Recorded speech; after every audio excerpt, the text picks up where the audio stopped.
कौन बेशरम लोग मुझे बीजेपी का बी टीम कहते हैं, हिम्मत तो मुझसे मुकालमा कर ले, बहस कर ले। भपौती है किसी की वोट, भपौती है किसी की वोट। मैं जो 5 जीत के आया था तो किसका कट के आया था? मैं जो 5 जीत के आया था कहाँ जीता, कौन था वहां पर?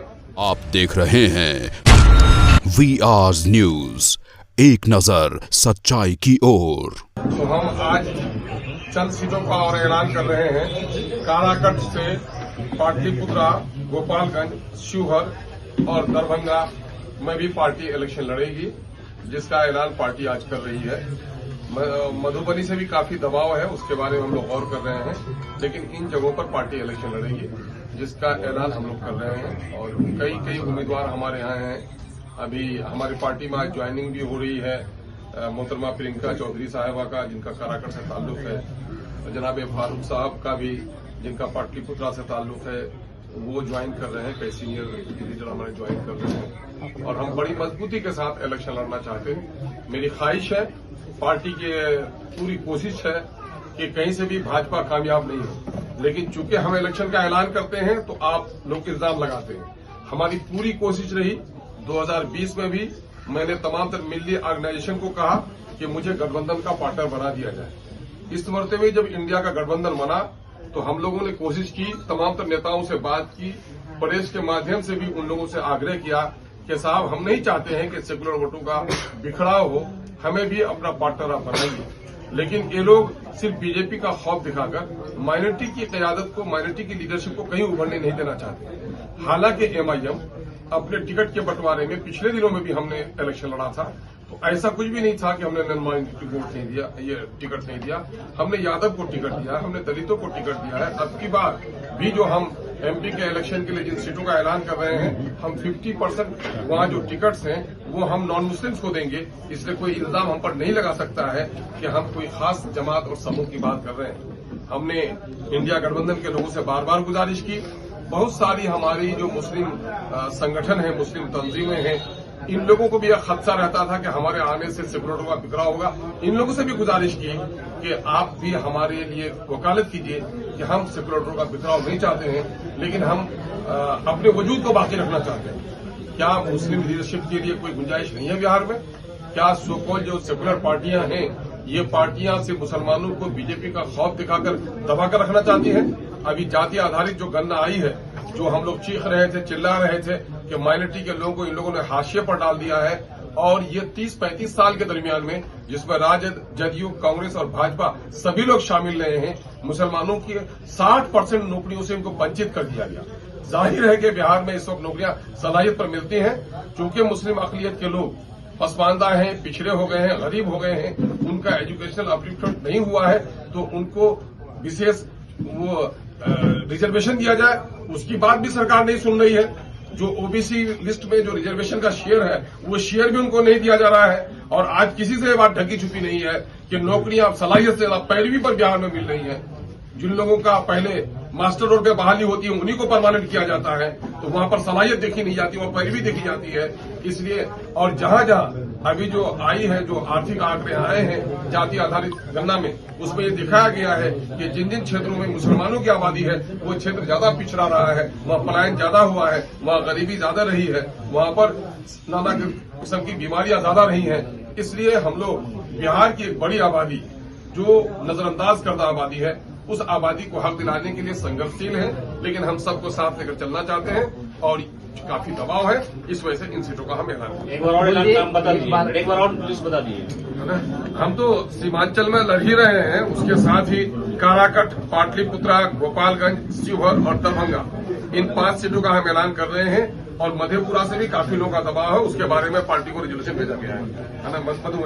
मधुबनी से काफी हो गया है, तो उनका पार्टी को भेजा गया है। सोशल मीडिया में ये बात चल रही है अक्सर सर, सोशल मीडिया में ये बात चल रही है कि RJD के नेता आपसे संपर्क कर रहे हैं, आपके आवास की तरफ भी आ रहे हैं। क्या इस तरह की कोई बातचीत है कि चुनाव में आप? भाई मैंने पहले भी कहा रहा था कि मेरा दिल भी खुला हुआ है, मेरे दरवाजे भी खुले हुए हैं।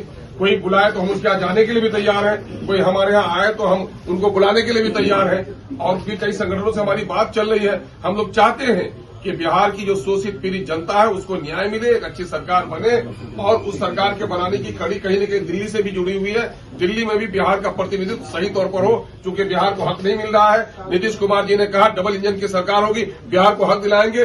दामन फैलाकर वो पटना यूनिवर्सिटी को भी सेंट्रल यूनिवर्सिटी नहीं बना सके, न कोई विशेष पैकेज ले सके। इसलिए एक ईमानदाराना कोशिश होनी चाहिए। जो ईमानदाराना कोशिश करने के लिए जो भी पार्टियां आएंगी, हम उनके साथ चलने के लिए तैयार हैं। उनका लाइक माइंडेड पार्टियों से मेरा कल भी इनकार नहीं था, आज भी मुझे इनकार नहीं। एक तरफ बीजेपी को हमने 16 सीटों का ऐलान किया है। भाजपा को डैमेज करना एक का प्रत्याशी हम लोगों ने घोषित नहीं किया है, चूंकि मामला गया का था। अभी इसका हम लोग को करना था वहां पर कुछ मामला, जो रिपोर्ट वहां पर गई है उस रिपोर्ट पर हम लोग के नेता ने रोक दिया है। वहां के ऑब्जर्वर आ रहे हैं 1-2 दिन में, उसके बाद हमारा दूसरे तीसरे चौथे पर बीजेपी को डैमेज करना चाहते हैं। दूसरी तरफ आप पे आरोप लगता है कि बीजेपी का बी टीम है। 9 साथी कौन बेशरम लोग मुझे बीजेपी का बी टीम कहते हैं? हिम्मत तो मुझसे मुकालमा कर ले, बहस कर ले। नीतीश कुमार जी पिछले दिनों में जब आए थे, बहुत बीजेपी को छोड़ के, तो हर जगह वही प्रचार कर रहे थे। कुछ हमारे धार्मिक गुरुओं को लेकर बैठ के भी उसने बंद कमरे में मीटिंग की, साहब सबसे खतरनाक तो ये हैदराबाद वाली पार्टी है। गए थे समाधान यात्रा में पूर्णिया, समाधान तो कुछ नहीं किया नहीं समस्याओं का। वहां पर भी वही कहा कि बीजेपी की बी टीम है। ये कौन बेशरम लोग हैं? कौन नहीं है बीजेपी के गोद में बैठे हुए? ये सारे लोग बीजेपी के गोद में बैठे हुए हैं। अगर बीजेपी से कोई अलग है, चूंकि उनका कोई नुकसान नहीं है, उनके स्वार्थ का नुकसान हो सकता है, लेकिन मेरे मजहब का नुकसान है, मेरी नस्लों का नुकसान है, मेरे धर्म का नुकसान है, मेरे धर्मस्थली का नुकसान है। और जिस तवानाई के साथ बैरिस्टर सऊदी अवैसी साहब धर्मनिरपेक्षता के दामन को थामे हुए मुसलमानों के हक और हुकूक की बात करते हैं, दलितों के हक और हुकूक की बात करते हैं, कोई माइक का लाल कह सकता है कि बीजेपी? हम बीजेपी को बर्दाश्त करेंगे? इकलौता चलकर जो है कहीं न कहीं, इकलौता चलकर कहीं न कहीं आप इंडिया गठबंधन का ही वोट काटेंगे ना मुसलमान। बपोती है किसी की वोट, बपोती है किसी की वोट। मैं जो 5 जीत के आया था तो किसका कट के आया था? मैं जो 5 जीत के आया था कहां जीता? कौन था वहां पर? कोई वोट पे लिखा हुआ है नाम किसी का है? अरे हमारे वोट पर राज किया है लोगों ने। आप 2015 का आप देख लो, गठबंधन की सरकार की वोट 41% वोट हासिल किए थे महागठबंधन ने। 41% में 18% वोट मुसलमानों का था। 23% वालों को 25 मंत्रालय नहीं 34-38 मंत्रालय मिली, और जो 18% माइनॉरिटी के लोगों ने वोट दिया, 4 मंत्रालय झुंझुना उनको मिला।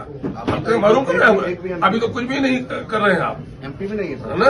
अच्छा, किशनगंज में आपका मुकाबला है, जनता दल यूनाइटेड के उम्मीदवार जो है नॉमिनेशन कर रहे हैं, मास्टर मुजाहिद तो बीजेपी के साथ है। कल तक आपको एजेंट करते थे, जावेद आपके खिलाफ है। इसलिए तो मैं कह रहा हूँ रणनीति क्या होगी आपकी वहां पर चुनाव? मैं तो कहता हूँ इन लोग का रंग रूप देख लिया ना। कल बीजेपी को भगाने के लिए नीतीश जी मसाला जुलूस निकाल रहे थे, और आज जाके करें हुजूर अब कभी नहीं भागेंगे आपका दामन छोड़कर, है ना? चटिया और गुरु का जो रिश्ता होता है, जाके माफी मांग रहे हैं गोया। ये करने वाले हम लोग हैं। ये दोनों का दोगलापन हम लोग के दरमियान में है।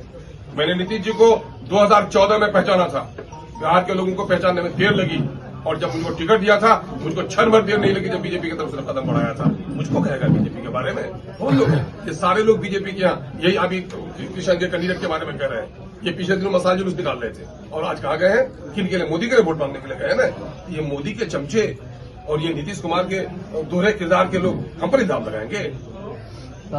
चलिए